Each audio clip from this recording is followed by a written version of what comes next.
በስመ አብ ወወልድ ወመንፈስ ቅዱስ አሐዱ አምላክ አሜን። በስመ አብን ወልድን መንፈስ ቅዱስን ሓደ አምላክ በዚህ መዓልቲ ዓመታዊ ዕረፍቱ ናይ ቅዱስ ናትናኤል እዩ። ቅዱስ ናትናኤል በቤተ ክርስቲያን ትውፊት መሰረት ካብ ቅዱሳን ሐዋርያት ማእከል ደንጊዩ ሰማዕትነትን ዝተቀበለ እዚ ቅዱስ ሐዋርያ እዩ። ቅዱስ ሐዋርያ ተወለዶ ካብ እስራኤላውያን ወለዱ ጎይታና ብዝተወለደ ዘመን አካባቢ እዩ። እዚ ብምንታይ ይፍለጥ እንትብሉ እሱ ህፃን እንዳሃለወ ሄሮድስ 144,000 ህፃናትን እንትውድእ እሱ ግን በእግዚአብሔር ጥበብ ተረፈ። አዲኡ በቅርንጫፍ ውስጥ ጌራ ናይ በለስ ዛፍ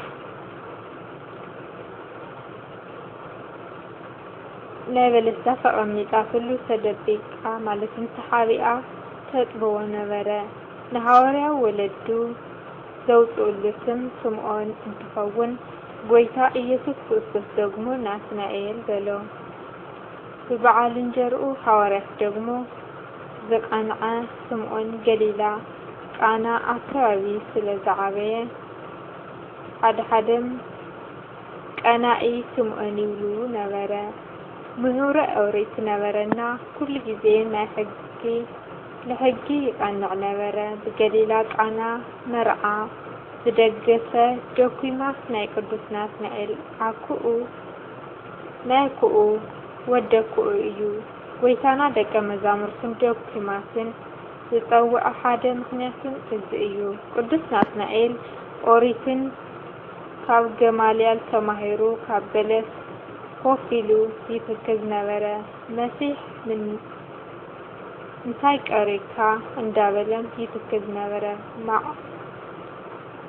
ማእምረ ህውኣተ አምላክና ክርስቶስን እዚ ፈሊጡ ብፊልጶስ አማካኝነት ፀውዖ። ናትናኤል ለጊዜኡ ተኸራኺሩ ነበረ። ዳሕራይ ግን ጎይታ ናይ ጎይታ ማንነት ብደቂቃ ተረዲኡ አመነ። ጎይታም ክሕደት ሸንገላ ብልቡ ውሽጢ ዘይብሉ ንጹህ እስራኤላዊ ክብል አመስገኖ። ሐዋርያ ቅዱስ ናትናኤል ካብ ጎይታ እግሪ ምስጢር መንግስተ ሰማያትን ተማሂሩ ብጸጋ መንፈስ ቅዱስን ተኺሩ ብዙሕ አሕዛብን ካብ ጸልማት ጣዖት አምልኮ ናብ ብርሃን አሚነ ክርስቶስ መለሰ። አዝዩ ብዙሕ መከራን ተቀበለ።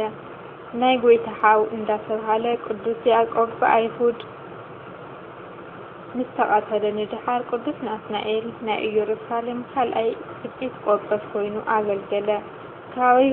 ካብ አይሁድም ብዙሕ መከራ ደረሶ። በመጨረሻ በዚህ መዓልቲ ብሰማዕትነት ዓረፈ። ብገድለ ሐዋርያትም ከም ዝተጠቀሰ ቅዱስ ሰማዕቲ ዝኾነ ብ150 ዓመቱ እዩ። ያ ማለት ደግሞ ካብ ሐዋርያት አቦታት በመጨረሻ ዝዓረፈ እሱ እዩ ይስነ። አባ ብስንዳ ዳግመኛ በዚህ መዓልቲ ዓብይ አባ ብስንዳ ይሕሰብ። አባ ብስንዳ ብዘመነ ጻድቃን ምድረ ግብጽ ውሽጢ ካብ ዝነበሩ ዓበይቲ አበው ሓደ እዩ። ቅዱስን ካብ ገድሉ ጽንዓት ዝተለዓለ መላእክቲ አዝዩ ይፈትዎ ነበረ። አነ ክሽከመካ እንዳበሉ ይሻመይሉ በተራም ተሸኪሞም ይውዕሉ ነበረ። እሱም ንበርካታ ዓመታት ማይ ዝመልአ ጉድጓድ ውሽጢ አትዩ ይጸልይ ነበረ። ከም ሓዊ ብዝባላዕ በረዶ ውስጥም አትዩ ምጽላዩ ናይ ፈጣሪ ሕማማትን ንምስታፍና ንሓጢአን ምሕረትን ንኸልምን እዩ። ኩሉ ጊዜ ብ9 ሰዓት መላእክት ተሰፊዮም ይመጹና ብብርሃን ሰረገላ ይሽከምዎ። ካብ መሬትም 9 ክንዲ ከፍ የብልዎ ነበሩ። ካብ ብዙሕ ዓመታት ተጋድሎ ንድሓርም በዚህ መዓልቲ ዓሪፉ ናብ ፈጣሪኡ ኸደ። እግዚአብሔር ብቅዱስ ናትናኤል ምልጃ ሃገርና ካብ ጥፋት ህዝባም ካብ መቅዘፍቲ ይሰውረልና። ካብ ሐዋርያውና ካብ ጻድቁ አባ ብስንዳ በረከትም የሳትፈና አሜን። ሐምሌ 10 መዓልቲ ዝኽበሩ ዓመታዊ ቅዱሳን በዓላት ቅዱስ ናትናኤል ሐዋርያ፣ ቀናኢ ስምዖን ዓብይ አባ ብስንዳ ጻድቅ አባ ከላዲያኖስ ሊቀ ጳጳሳት ወርሃዊ በዓላት ዓብይ ቅዱስ ቆስጠንጢኖስ ቅዱስ ኒቆላዎስ ዘሀገረ ሜራ አቡነ መልክዓ ክርስቶስ ቅዱስ ያዕቆብ ሐዋርያ ወልደ እልፍዮስ ቅድስት እሌኒ ንግሥት ቅዱስ ዕፀ መስቀል ጌታ ኢየሱስ ናትናኤልን ወደ እርሱ ሲመጣ አይቶ ስለ እርሱ ተንኮል የሌለበት በእውነት የእስራኤል ሰው እነሆ አለ። ናትናኤልም ከወዴት ታውቀኛለህ አለው። ጌታ ኢየሱስም መልሶ ፊልጶስ ሳይጠራህ ከበለስ በታች ሳለህ አየሁህ አለው። ናትናኤልም መልሶ መምህር ሆይ አንተ የእግዚአብሔር ልጅ ነህ፣ አንተ የእስራኤል ንጉሥ ነህ አለው። ዮሐንስ ወንጌል ምዕራፍ 1 ቁጥር 48-51 አሜን። ስለ ቃሉ ናይ ቃሉ ባለቤት አምላክና ልዑል እግዚአብሔር በከበረ ተመስገነ ይሁን።